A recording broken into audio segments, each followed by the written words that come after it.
Here in the Asia-Pacific, we bolstered trilateral cooperation with Japan and Korea.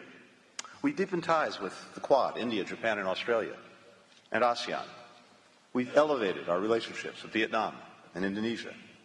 We launched the Indo-Pacific Economic Framework, bringing together 14 countries, some 40% of the world's GDP, to build more secure supply chains, to combat corruption, to transition to clean energy.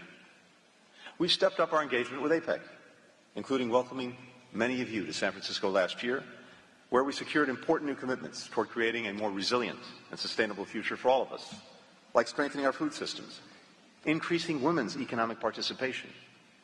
And by the way, if we got to the point where we had equal participation by women in the global workforce, we would add as much as $28 trillion to our collective GDP.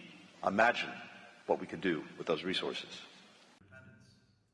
To ensure that it was a source of strength, not vulnerability.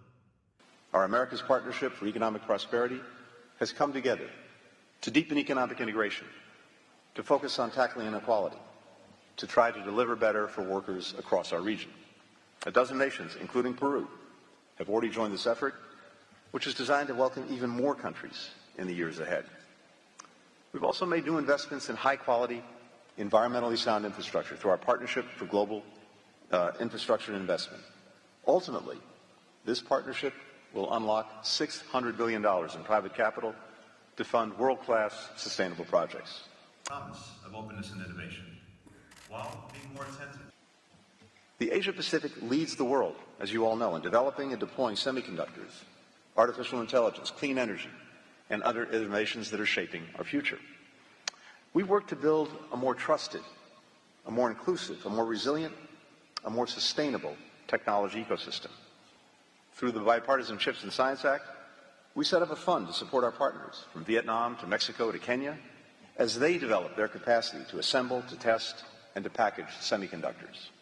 We teamed up with Australia, with Japan, with New Zealand, and Chinese Taipei to install undersea cables that will extend digital access to 100,000 people across the Pacific Islands.